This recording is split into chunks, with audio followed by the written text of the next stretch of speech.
Kisah Ratu Purba yang penuh misteri. Ramai di kalangan kita mengetahui berkenaan dengan misteri seorang ratu di Indonesia yang banyak diceritakan. Hal ini menjadi bualan sehingga ada yang sanggup mencari dan ada juga yang menyembah kerana percaya dengan kuasa atau kekuatan tenaga misteri itu. Perkara ini telah mencuri tumpuan umum bukan sahaja di negara asalnya, malah ia telah merebak ke serata dunia. Video kali ini kita akan memaparkan kisah yang menjadi legenda atau mitos berkenaan dengan seorang ratu di Laut Selatan Indonesia yang digelar sebagai Nyai Loro Kidul.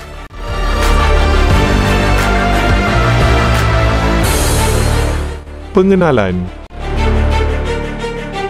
Nyai Loro Kidul, juga dieja Nyi Roro Kidul, adalah makhluk perempuan roh atau dewi legenda Indonesia yang dikenali sebagai Ratu Laut Jawa Selatan, Lautan Hindi atau Samudra Kidul Selatan Pulau Jawa dalam mitos Jawa dan Sunda.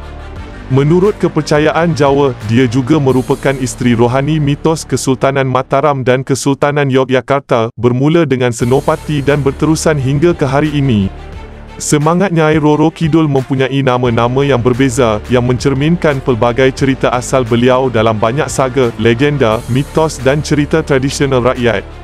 Nama lain termasuk Ratu Laut Selatan yang bermaksud Lautan Hindi dan Gusti Kanjeng Ratu Kidul. Rumah diraja Keraton Surakarta memujanya sebagai Kanjeng Ratu Ayu Kenconosari. Ramai orang Jawa percaya ia adalah penting untuk menggunakan pelbagai gelaran sopan apabila merujuk kepadanya seperti Nyai, Kanjeng dan Gusti. Orang yang menyeru padanya turut menyerunya sebagai Eyang, Nenek. Dalam bentuk duyung dia disebut sebagai Nyai Blorong. Perkataan loro dalam bahasa Jawa bermaksud dua dan bergabung menjadi nama mitos mengenai roh ratu dilahirkan sebagai seorang gadis cantik atau perawan. Dalam rara Jawa kuno ditulis sebagai Rara, juga digunakan sebagai Roro. Rara Jawa kuno berkembang menjadi Lara dalam bahasa Jawa baru, ditulis sebagai Lara, ertinya sakit, juga kesedihan seperti sakit hati, patah hati. Ortografi Belanda berubah Lara ke Loro, digunakan di sini di Nyai Loro Kidul supaya bermain perkataan berpindah dari gadis cantik kepada sakit. Jawa kuno Nyi Rara dan Jawa baru Nyai Lara.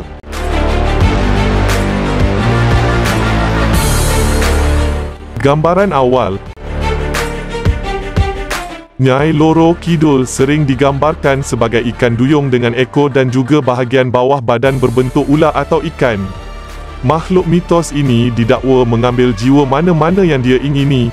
Menurut kepercayaan tempatan yang popular di sekitar perkampungan pantai di selatan Jawa, ratu ini sering mengambil nyawa nelayan atau pengunjung yang mandi di pantai dan dia biasanya lebih gemarkan lelaki muda kacak. Kadang-kadang Nyai Loro Kidul boleh diperkatakan sebagai naga atau ular mitos. Idea ini mungkin telah diperolehi daripada beberapa mitos mengenai seorang puteri Pajajaran yang menghidap penyakit kusta. Penyakit kulit yang disebut dalam kebanyakan mitos mengenai Nyai Loro Kidul berkemungkinan merujuk kepada penyalinan kulit ular. Peranan Nyai Loro Kidul sebagai Ratu Semangat Jawa menjadi motif popular dalam cerita rakyat Jawa dan mitologi istana tradisional, serta terikat dalam dengan keayuan puteri Sunda dan Jawa. Satu lagi aspek mitologi beliau adalah keupayaannya untuk berubah bentuk beberapa kali sehari. Sultan Hamengkubuwono ke-9 Yogyakarta menggambarkan pengalamannya dalam pertemuan rohani dengan semangat ratu dalam memoir beliau. Ratu itu mampu berubah bentuk dan rupa sebagai seorang wanita muda yang cantik biasanya semasa bulan purnama dan muncul sebagai seorang perempuan tua pada masa yang lain. Dalam jumlah yang besar cerita rakyat mengenai beliau, Nyai Loro Kidul mengawal ombak ganas daripada Lautan Hindi dari tempat kediamannya di tengah-tengah lautan. Kadang-kadang dia dirujuk sebagai satu daripada permaisuri rohani atau isteri-isteri susuhunan Solo atau Surakarta dan Sultan dari Yogyakarta. Kedudukan harafiah beliau dianggap sepadan dengan Gunung Merapi, Kraton, Paksi Laut Selatan dalam Kesultanan Solo dan Kesultanan Yogyakarta. Satu lagi bentuk yang meluas cerita rakyat mengenai beliau adalah warna aqua hijau. Gadhong melati di Jawa disukai dan merujuk kepadanya dan adalah dilarang untuk memakainya sepanjang pesisiran pantai selatan Jawa. Dia sering digambarkan mengenakan pakaian atau selendang iaitu ikat pinggang sutera dalam warna ini.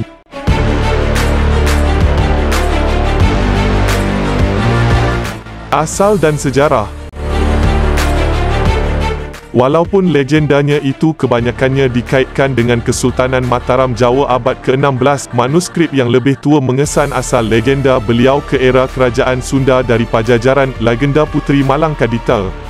Walau bagaimanapun, kajian antropologi Jawa dan Sunda dan kajian kebudayaan menunjukkan bahawa mitos Ratu Laut Selatan Jawa mungkin berasal kepercayaan animistik prasejarah dari lebih tua, Dewi Perempuan Prahindu Buddha Laut Selatan.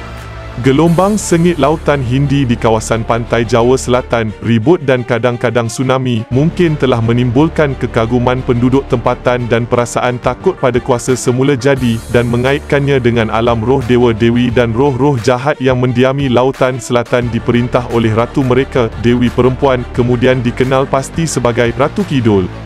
Legenda Jawa abad ke-16 menghubungkan Ratu Laut Selatan sebagai pelindung dan isteri rohani pada Kesultanan Raja-Raja Mataram.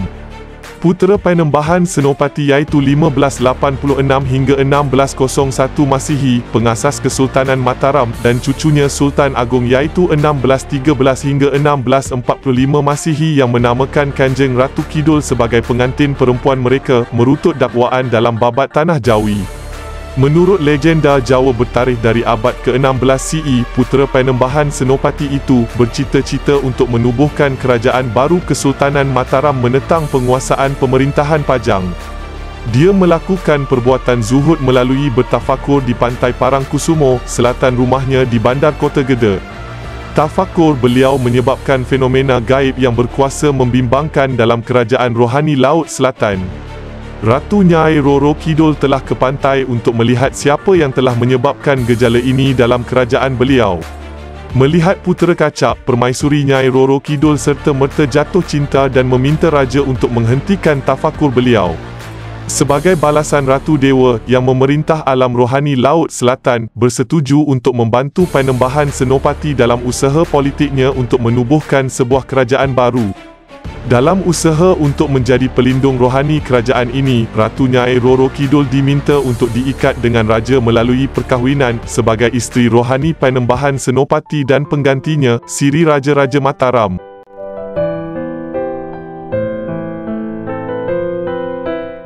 Kisah-kisah kehidupan seorang ratu.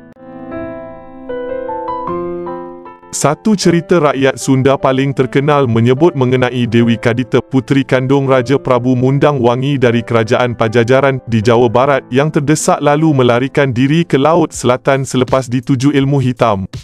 Puteri Kadita sangat disayangi oleh ayahandanya Prabu Mundang Wangi serta memiliki wajah yang sangat cantik dan putih seperti matahari yang bersinar di ufuk timur sehinggakan digelar Dewi Serengej atau Dewi Matahari.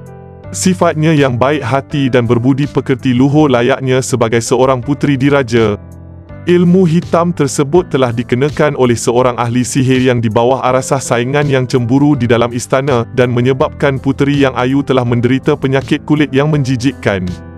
Bagi mengelakkan menjadi bahan cercaan dan gunjingan, Prabu Mundang Wangi terpaksa mengusir puteri kesayangannya dari istana ditambah lagi hasutan ibu tiri Kadita, Dewi Mutiara yang sangat membencinya. Beliau membawa diri dan penyakitnya serta tidak tahu harus ke mana sehinggakan tak seorang pun yang mendekatinya kerana tubuhnya yang berbau busuk. Sehinggalah beliau sampai ke Laut Selatan dan bermimpi disuruh terjun ke laut bagi menyembuhkan penyakit yang dialami. Dia terjun ke dalam ombak ganas lautan di mana dia akhirnya sembuh dan memulihkan kecantikan dan semangatnya. Namun Kadita haruslah bersemayam dan tinggal di dasar lautan dan diberi kesaktian memerintah kerajaan makhluk halus Laut Selatan. Para makhluk halus, siluman, jembalang dan jin laut menobatkan gadis tersebut sebagai Ratu Roh Legenda Laut Selatan dengan gelaran Nyi Roro Kidul. Versi sama kisah di atas menyebut bahawa raja pada masa itu, bapanya, merancang untuk bersara dari takhta, telah berkahwin lagi. Ketika itu seorang ratu tidak dibenarkan memerintah. Isteri baru raja akhirnya mendapat mengandung, tetapi disebabkan cemburu memaksa raja untuk memilih antara dirinya atau anak perempuannya. Jika dia memilih anak perempuannya, maka isterinya itu akan meninggalkan istana dan takhta akan jatuh di tangan seorang ratu. Jika isterinya itu dipilih, anak perempuan itu akan diharamkan dari istana dan anak yang baru yang belum dilahirkan akan menjadi raja. Raja menyelesaikan masalah ini dengan ilmu sihir untuk menjadikan anak perempuannya mengalami penyakit kulit. Anak perempuannya kini dilarang dari istana mendengar suara yang memberitahu beliau untuk pergi ke laut pada tengah malam untuk menyembuhkan penyakit beliau. Dia pergi dan hilang, tidak dapat dilihat lagi. Satu lagi cerita rakyat Sunda menceritakan Banyo Bening bermaksud air jernih menjadi Queen Ratu Kerajaan Jojo Koilon dan mengidap penyakit kusta mengembara ke selatan di mana ia ditelan oleh gelombang besar dan hilang ke dalam laut. Satu lagi cerita rakyat Jawa Barat adalah mengenai Eja Cemara Tunggal Aja Tan Jemara Tunggal di atas Gunung Kombang di Kerajaan Pajajaran. Beliau adalah seorang lelaki peramal dan yang sebenarnya merupakan ibu nenek saudara pada Raden Jaka Susuruh. Dia menyamar sebagai psikik dan berpesan pada Raden Jaka Susuruh untuk pergi ke Timur Jawa untuk mengasaskan kerajaan di tempat di mana sebatang pokok Tri Maja hanya memiliki sebiji buah-buah yang pahit dalam bahasa Jawa, dari mana kerajaan itu mendapat nama Majapahit. Pelihat Cemara Tunggal akan berkahwin dengan pengasas Majapahit dan mana-mana keturunan sulung untuk membantu mereka dalam semua jenis perkara. Walaupun kemudiannya semangat pelihat itu akan transmigrated menjadi semangat Ratu Selatan yang akan memerintah roh-roh, syaitan dan segala makhluk yang gelap.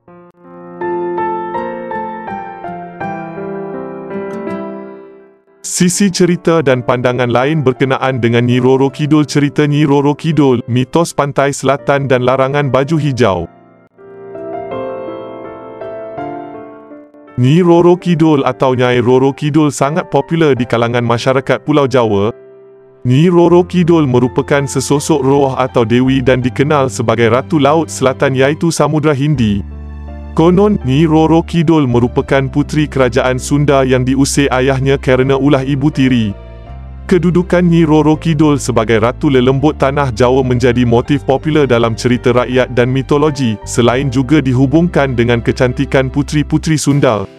Masyarakat Sunda mengenal legenda mengenai penguasa spiritual Laut Selatan Jawa Barat yang berwujud perempuan cantik yang disebut Nyi Rara Kidul.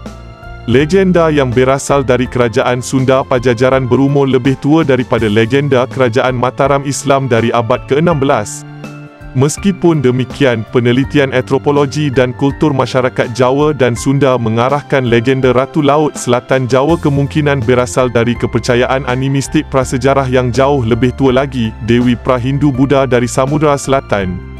Ombak Samudra Hindia yang ganas di pantai selatan Jawa, badai serta terkadang tsunaminya, kemungkinan telah membangkitkan rasa hormat serta takut terhadap kekuatan alam yang kemudian dianggap sebagai alam spiritual para dewata serta lelembut yang menghuni lautan selatan yang dipimpin oleh ratu mereka, sesosok dewi yang kemudian diidentifikasikan sebagai Ratu Kidul.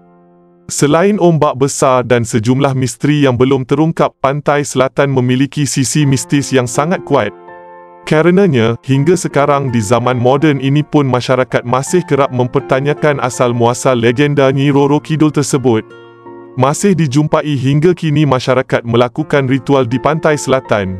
Dalam Kamus Besar Bahasa Indonesia KBBI, mitos adalah cerita suatu bangsa tentang dewa dan pahlawan zaman dahulu, mengandung penafsiran tentang asal-usul semesta alam, manusia, dan bangsa tersebut mengandung arti mendalam yang diungkapkan dengan cara gaib.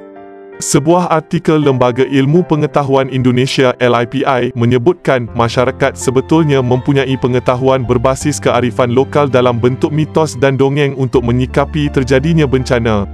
Mitos dan dongeng sebetulnya bentuk keingintahuan masyarakat pada masa lalu terhadap peristiwa alam. Penemuan fakta sains memang dapat berkembang dari mitos. Terima kasih kerana kesetiaan anda menonton dan jumpa lagi di video seterusnya.